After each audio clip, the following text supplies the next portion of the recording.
வணக்கம் சார். வணக்கம் Simon sir, இந்த 3 நாள்ல என்னென்னவோ நடந்துருச்சு. ஜனநாயகன் நான் ரிலீஸ் ஆகுதுன்றாங்க, யூஏ கொடுத்தாச்சுன்றாங்க, திரும்ப இல்லைங்க அப்படின்றாங்க, திரும்ப 21ஆம் தேதி தள்ளி போயிடுச்சு அப்படின்றாங்க. என்னதான் சார் பிரச்சனை ஜனநாயகன்ல?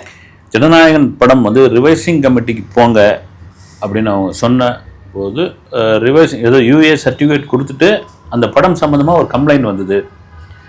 மதத்தை கொச்சைப்படுத்த மத நல்லிணத்துக்கு எதிரான சில காட்சிகள் இருப்பதாக எங்களுக்கு கம்ப்ளைண்ட் வந்ததுன்னா நீங்கள் ரிவைசிங் கமிட்டிக்கு போங்க அப்படின்னு ப்ரொடக்ஷன் நிறுவனம் கோர்ட்டுக்கு போயிட்டாங்க, ஹைகோர்ட்டுக்கு போயிட்டாங்க. ஹைகோர்ட் அதை எடுத்து விசாரிக்க ஆரம்பிச்சு ஒரு நாள் தள்ளி அந்த வழக்கை இது பண்ணாங்க. அப்புறம் மறுபடியும் அந்த நீதிபதி 2 தடவை கேட்டு இந்த படத்துக்கு ஒன்றும் தடையே இல்லை, நீங்கள் படத்தை ரிலீஸ் பண்ணிக்கலான்னு உடனே சென்சார் போர்டு என்ன பண்ணிட்டாங்க, அன்றைக்கே மேல்முறையீடுக்கு போயிட்டாங்க.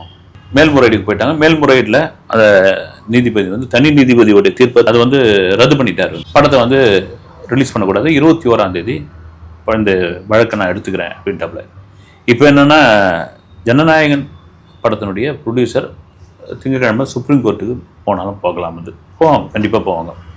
இதாண்டி போனால் அந்த படம் அன்றைக்கி சுப்ரீம் கோர்ட்டில் எடுக்கிறாங்க. இதே போல் இந்த தனி நீதிபதி சொன்ன மாதிரி இந்த படத்தை ரிலீஸ் பண்ணிக்கலாம், யூஏ சர்டிஃபிகேட் தானே கொடுத்துட்டீங்க. இப்போ இந்த தனி நீதிபதி சொன்னது என்னென்னா, படத்தை யூஏ சர்டிஃபிகேட் கொடுக்குறதா சொல்லி அதன் பிறகு இந்த படத்தின் மேலே புகார் வந்ததுனால் அவங்க ரிவர்சிங் கமிட்டிக்கு போங்க அப்படிங்கிறாங்க. இங்கே இருக்கிற தனி நீதிபதி என்ன சொல்லியிருக்காரு, நீங்கள் யூஏ கொடுக்கணும்னு முடிவு பண்ணிட்டீங்க, அதுக்கப்புறம் ஏன் ரிவர்சிங் கமிட்டிக்கு போக சொல்கிறீங்க அப்படின்ற மாதிரி. எனக்கு தெரிஞ்சு பார்த்தீங்கன்னா இது ஒரு ஈகோ, அரசியல் தாண்டி ஈகோ பிரச்சனை தான் அப்படின்னு. ஏன்னா ஒரு 3 நாளைக்கு முன்னாடிலாம் பார்த்தீங்கன்னா இந்த படத்திற்கு ஆதரவாக காங்கிரஸ் தலைவர்கள், நிர்வாகிகள் ஒட்டுமொத்தமாக களத்தில் இறங்கி இது முழுக்க பிஜேபியோடைய இதுல தான் நடக்குது, மத்திய அரசினுடைய கண்ட்ரோலில் தான், மத்திய அரசுடைய கண்ட்ரோலில் இருக்கிற மத்திய அரசின் கீழ் இயங்கக்கூடிய சென்சார் போர்டை தான் அவங்க இந்த ஜனநாயகன் படத்துக்காக இயக்கிட்டு இருக்காங்கன்னா. அப்பயே பார்த்தீங்கன்னா தமிழிசை சவுந்தரராஜன், சரத்குமார் கூட ஒன்று சொல்லியிருந்தாரு கோயம்புத்தூரில் ஒரு ப்ரெஸ் மீட்டில், ஏங்க ஒரு படம் வரட்டும்னு எல்லாரும் தான் விரும்புவாங்க, நான் கூட ஒரு சினிமா நடிகர் தான், வரட்டும், அது அந்த படத்துக்கு யாரும் தடையெல்லாம் ஒன்றும் இது பண்ண போகிறது கிடையாது, இதில் எந்த அரசியல் அழுத்தமும் கிடையாது, இதெல்லாம் எங்களுக்கு வேலையே கிடையாது, பிஜேபிக்கு வேலையே கிடையாது, இது பிரதமருக்கு அதுக்கான வேலை கிடையாது. என் படம் கூட அடங்காதேன்னு ஒரு படம் இருக்குது, அது கூட வராமலே இருக்குது, சென்சார் பிரச்சனை, யாராவது குரல் கொடுத்தீங்களா அப்படின்னு போகிற போக்கில் அவர் வேற சொல்லிட்டு போனார். இது இந்த பிரச்சனை அது கிடையாதுங்க, இது சென்சார் போர்டுக்குமான பட நிறுவனத்துக்குமான பிரச்சனை அப்படின்ற அளவுக்கு வந்தாச்சு. சரிங்க, இப்போ ரசிகருடைய மனநிலை எப்படி வந்துருச்சுன்னா, எப்போ வந்தாலும் பொங்கல் தாங்க, இப்போ இது பொங்கல் கிடையாது, விஜய் படம் இன்னைக்கு வருதோ அன்னைக்கு தான் ரியல் பொங்கல், நீங்கள் வாங்க 21 வாங்க 22 வாங்க, நாங்கள் பார்த்துக்கிறோம். சார், பராசக்திக்கும் இதே பிரச்சனை தான் இருந்தது. அவங்க ரிவைசிங் கமிட்டிக்கு போங்க அப்படின்னு சொன்னோடனே அவங்க ரிவைசிங் கமிட்டி அமைச்சு அதுக்கப்புறம் அவங்க சர்டிஃபிகேட் வாங்கிட்டாங்க. ஏன் ஜனநாயகன் அதை பண்ணல? இல்லை, நான் கேள்விப்பட்டதுன்னா ஒரு சோர்ஸ்லேருந்து கேள்விப்பட்ட விஷயம், இந்த ப்ரொடக்ஷன் இங்கே தமிழ்நாட்டில் இப்போ அவங்க கேபிஎன் படம் எடுத்துக்கிறாங்க, அவங்க ஒரு பில்டர் இப்போ தமிழ்நாட்டில் படம் எடுக்கும்போது இங்கே நம்பகமான ப்ரொடக்ஷன் மேனேஜர், எக்ஸிக்யூட்டிவ், தயாரிப்பு இவங்கெல்லாம் கொண்டு வர்றாங்க இல்லைங்களா. அதில் ஒரு நபர் யாரையுமே அவ்வளோவா கிட்ட சேர்க்கல, பேரை சொல்ல வரும்ல, அவரே முழுக்க பந்தாரு, அவர் போய் தப்பாக அப்ரோச் பண்ணிட்டாரு, அது சரியாக பிளானிங்காக பண்ண தெரியல. இப்போ அனுபவசாலியான ஒரு தயாரிப்பு நிர்வாகியோ தயாரிப்பாளரோ அல்லது வேற அந்த தயாரிப்பு துறையில் கொஞ்சம் ஊர்ன ஒருத்தராக இருந்தாருன்னா இதை கரெக்டாக எப்படி ஒரு சென்சார் கொண்டு போகணும், எப்படி இது பண்ணணும், அதை அவங்க கட்டு எப்படி ஏற்றுக்கணும், ஒரு சென்சார் ஸ்கிரிப்ட் எப்படி கொடுக்கணும், இதெல்லாம் ஏதோ போய் காசி தேட்டரில் டிக்கெட் வாங்குற மாதிரி ஒரு சென்சார் சர்டிஃபிகேட் கொடுக்குற ரேஞ்சில் அவர் கேட்டதாகவும் அப்படின்னு ஒரு தகவலை ஓடிக்கிட்டு வந்து அவரும் ஏன்னா இந்த நேரத்தில் விஜய்க்கும் ஒரு விஷயமா சொல்லணும், திரும்பவும் நீங்கள் அரசியல் ஆகட்டும் சினிமா ஆகட்டும் உங்களை சுற்றி உள்ள ஆட்களை நீங்கள் ஒரு முறை பாருங்க அப்படின்னு, அது கண்டிப்பாக பார்க்கணும்.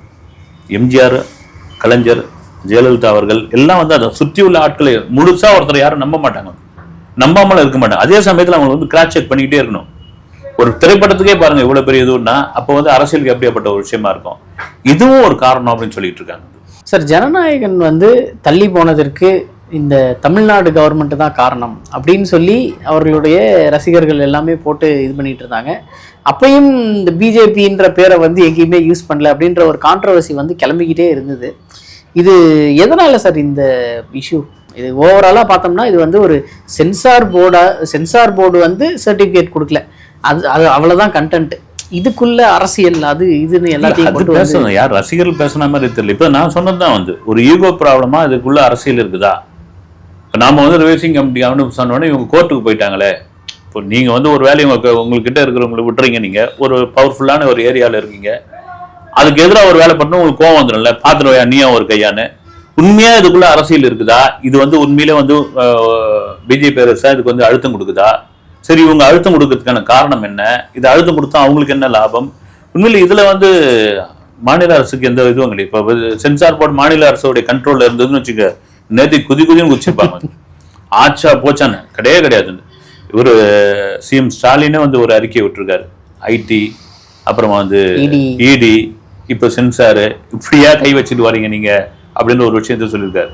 அது கூட ஒரு விமர்சனம் பண்றாங்க. வந்து கரெக்டா வந்து பராசக்தி படத்துக்கு சென்சார் பிரச்சனை வருவதான் இவர் இதையும் சொல்றாரு, சேர்த்து சொல்றாரு அப்படின்னு. அதனால விமர்சனங்கள் என்ன வேணாலும் சொல்லிக்கிட்டே போகலாமா? அதை தாண்டி இதுக்குள்ள அரசியல் இருக்குதா, ஈகோ இருக்குதா, உண்மையிலே படத்துல பிரச்சனை இருக்குதா, உண்மையிலே படத்துல அது மாதிரி மத நல்லிணத்துக்கு எதிரான விஷயங்கள் இருக்குதா, இன்னொரு விஷயங்கள சொல்லிட்டு இருக்காங்க. குறிப்பா அந்த ராணுவ சீருடை பேட்ச், அப்புறம் அந்த சின்னங்கள்லாம் வந்து என்ஓசி வாங்காம நீங்க பயன்படுத்திருக்காங்க, அதெல்லாம் என்ஓசி வாங்கியிருக்கணும் நீங்க. இப்போ அமரன் படத்துக்குலாம் வந்து கரெக்டா பண்ணியிருந்தாங்க, இவங்க பண்ணல. இது மாதிரி ஒட்டுமொத்தமா வெளியேருந்து வர தகவல்கள் தான். ஒட்டுமொத்தமா இதுக்கான பிரச்சனை என்ன அப்படின்னு வந்து திங்கட்கிழமை கோர்ட்ல வந்ததுன்னா தெரிய வரும். சார், எம்ஜிஆருடைய ஒரு பாடல் கூட உள்ள இருக்கு, அதுக்கும் அவங்க வந்து ரைட்ஸ் வாங்கல அப்படின்னு சொல்லி பேசி, அதெல்லாம் நான் இட்டெல்லாம் அவரே தான் பாடுறாரு வந்து விஜய். அதுக்கெல்லாம் வந்து இவ்வளவு தூரம் யோசிச்சவங்க ரைட்ஸ் வாங்க. அப்புறம் வந்து சாட்டையை வச்சு இது எல்லாரும் அடிக்கிறாரு, அதுல கூட ஒருத்தர் விமர்சனம் வச்சிருந்தாரு. ஏங்க எம்எல்ஏ எம்பிக்கெல்லாம் இந்த மாதிரி ஒருத்தர் வந்து அடிப்பாரா அப்படின்ற ஒரு கேள்வியெல்லாம் இருக்குது. அது லாஜிக்கெல்லாம் பார்க்க முடியும். திரைப்படமா பார்க்கணும். அதை கொண்டு வந்து அரசியலுக்குள்ள சேர்த்தா உண்மையிலே விஜய்க்கு இந்த திரைப்படம் மூலமாக இந்த ஜனநாயகம் மூலம் ஒரு அழுத்தம் இருக்குது. அந்த அழுத்தத்தின் வெளிப்பாடு தான் இதுன்னு எனக்கு தோணுது. சார், இப்போ இந்த படம் வந்து 21ஆம் தேதி தீர்ப்பு கொடுக்கறதா ஹைகோர்ட் வந்து தள்ளி வச்சிட்டாங்க. இந்த படத்தை ரிலீஸ் பண்ணக்கூடாது அப்படின்ற ஒரு தாட்ல தான் இந்த விஷயத்த பண்ணிக்கிட்டு இருக்காங்க. ஏன்னா இன்னும் ஒரு மாதம் இல்லை 1.5 மாதத்துல வந்து எப்படியும் டேட் வந்து அனௌன்ஸ் பண்ணிடுவாங்க, எலெக்ஷனுக்கான டேட்டு. அது அனௌன்ஸ் பண்ணிட்டா இந்த மாதிரி பார்ட்டி ரிலேட்டடான இது எதுவுமே ரிலீஸ் பண்ணக்கூடாது அப்படின்ற ஒரு இது வந்துடும். அதனால தான் இதை தள்ளி போட்டுக்கிட்டே போகிறாங்க அப்படின்ற ஒரு கான்ட்ரவர்சி இருக்கு சார். அது இது எனக்கு லாஜிக்காக தெரியல, இது லாஜிக்கான விஷயமா தெரியல. வந்து என்ன எலெக்ஷன் டேட் அறிவிக்க போகிறதா வந்து ஒன்றும் கன்ஃபார்ம் ஆகலை. வந்து மேபி அது ஒரு காரணமாக இருக்கக்கூடாது. இயரிங் நான் நீதிபதி கேட்டது என்னன்னா, ஏன் அந்த படத்தை வந்து 10ஆம் தேதி தான் வரணுமா, 9ஆம் தேதி தான் வரணுமா, தள்ளி வரக்கூடாதா அப்படின்ற மாதிரிலாம் கேள்வி வச்சாச்சு. ரசிகர்லாம் அதுக்கான மனநிலைக்கு வந்துட்டாங்க. வந்து நீங்கள் பிப்ரவரி மாதம் கூட வாங்க, அன்றைக்கி தான் எங்களுக்கு பொங்கல் அப்படின்ட்டாங்க. வந்து அந்த நிலைக்கு வந்துட்டாங்க. உண்மையிலே கோர்ட்டு கொடுக்குற டைரக்ஷன் தான் இது நடக்குது. இதில் எந்த விதமான இதுவும் இல்லை சார். ஒரு படம் வந்து இப்போ ஃபிக்ஸ் பண்ண டேட்ல இருந்து தள்ளி போனால் அதுக்கான இன்ட்ரெஸ்ட் குறையும் அப்படின்ற ஒரு இது இருக்கு. ஜனநாயகனுக்கு அந்த மாதிரி நடக்கிறதுக்கு வாய்ப்பு இருக்கா? பொதுவாகவே அது உண்டு. வந்து ஒரு படம் வந்து கொஞ்சம் அனௌன்ஸ்மெண்ட்டை போட்டுட்டு அது தள்ளி போகுது அப்படின்னாலே அது மேலே ஒரு தொய்வு ஏற்படும். ஆனால் ஒரு விஜயோடைய கடைசி படம் அரசியலுக்குள்ளே வந்திருக்கிறாரு, அந்த கடைசி படம் எப்படியாப்பட்ட படமாக இருக்கும் அப்படின்னு எதிர்பார்த்துட்டு இருக்காங்க. இது உண்மை. இது நீங்கள் பிரச்சனை பண்ண விஜய்க்கு தான் மைலேஜ், இந்த படத்துக்கு தான் மைலேஜாக மாறுது. யாருக்குறைய பார்த்தீங்கன்னா இது ஒரு 50 கோடி ரூபாய்க்கு ப்ரொமோஷன் மாதிரி ஆகிப்போச்சு இந்த படத்துக்கு வந்து. அதனால இதை தாண்டி அப்போ போட்டிங்கன்னா கூட இன்னும் பிச்சு கட்டின்னு போடுவோம். ஏன்னா போட்டிக்கு படமே இருக்குது. இப்பயாவது போட்டிக்கு ஒரு படம் இருக்குது, 2 படம் இருக்குது, தெலுங்கு படம்லாம் வரப்போகுது. ஓவர்சீஸில் சுத்தமாக இருக்கும் தியேட்டரே. வந்து நீங்கள் வாங்க வந்து கொண்டாடிட்டு போங்கன்ற அளவுக்கு இருக்கும் சார். இப்போது டிவிகே சைடில் இருந்து பார்த்தோம்னா இப்போ வரைக்கும் அந்த கடைசியாக ஒரு ஈரோட்டில் பேசினார். அதுக்கப்புறம் இப்போ வரைக்குமே பெருசாக எந்த ஒரு மூமெண்ட்டுமே இல்லாமல் இருக்குது. அவ்வளோதான். இன்னும் ஒரு 2 மாதம் தான் இருக்குது. இப்படி இருக்கும்போது ஏன் சார் இன்னும் அந்த அந்த ஃபாஸ்ட் வந்து இவங்கள்ட்ட இருந்து வராமல் இருக்குது? அது என்ன கட்சியில் என்ன முடிவு பண்ணியிருக்காங்க? ஏன்னா சேலத்தில் ஒரு மீட்டிங் மாநாடு 30ஆம் தேதின்னு சொன்னாங்க. ஆனால் அது நடக்கல. இந்த படத்துக்காக நிறுத்தாங்கன்னு தெரியல. அது 12ஆம் தேதி வந்து சிபிஐ சம்மன் அமைச்சிருக்காங்க. விஜய் போய் ஆஜராவாரா அல்லது வேற என்ன பண்ண போறாங்க, டெல்லிக்கு போறாரா இல்லையா அப்படின்ற வந்து அதுவும் சரியா தெரியல. நீங்க சொல்ற மாதிரி எலெக்ஷன் நெருங்கிட்டே வருது. இப்போ சின்ன வேற அவங்களுக்கு கொடுத்துட்டாங்க அப்படின்றாங்க. அதை முறைப்படி அறிவிக்கணும். அதுக்கு வந்து ஒரு மாநாடு மாதிரி கூட்டம் மாதிரி நடத்துவாங்களா? ஏன்னா டிவிக்கு தரப்பு அப்படியே இருக்கு. இப்போ ஜனநாயகம் பற்றி தான் அதிகமாக பேசிக்கிட்டு இருக்காங்க. இது வருங்காலத்தில் ஆரம்பிச்சிருவாங்கன்னு நினைக்கிறேன் நான். சார், இவ்வளோ பிரச்சனை நடந்திருக்கு, விஜய் அவர்கள் ஏன் ஒரு குரல் கூட கொடுக்கல? நடுவில் வந்து நிறைய பேர் ஏன் சினிமா இண்டஸ்ட்ரியே பேச மாட்டேங்குது அப்படின்னு சொல்லி கேட்ட கேள்விக்கு எப்பா சம்பந்தப்பட்டவரே பேசாமல் இருக்காரு, நாங்கள் என்னத்தை பேசுறது அப்படின்னு சொல்லிலாம் ரிப்ளை பண்ணிட்டு இருந்தாங்க. ஏன் அவர் குரல் கொடுக்காம இருக்காரு? குரல் கொடுத்துருக்கணும். ஏதாவது வந்து போனால் அது ரொம்ப கொந்தளிப்பாக மாறிட போகுது. இது திடீர்னு விஜய் வந்து ஒரு வீடியோ வெளியிடுறான்னு, என் படத்தை விட மாட்டீங்களா நீங்கள் ஆச்சா? ஏன்னா சென்சாருக்குள்ளே இருக்குது, கோர்ட்டுக்குள்ளே இருக்குது. நாம் ஏதாவது ஒன்று எக்கு தப்பா சொல்லி அந்த ப்ரொடக்ஷன் நிறுவனத்துக்கு இதுவாகிட போது, ரசிகர்களுடைய மனநிலை வேற மாதிரி மாறிட போகுது.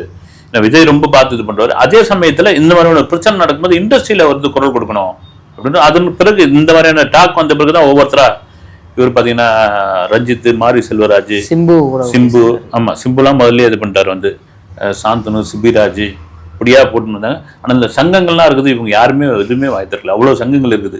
தயாரிப்பாளர் சங்கத்திலேருந்து ராமநாதன் அவர்களுடைய மகன் வந்து என்ன சொல்றாருன்னா, இது வந்து இண்டஸ்ட்ரி பிரச்சனை கிடையாது, இது ஒரு படத்தோட பிரச்சனைன்றாரு.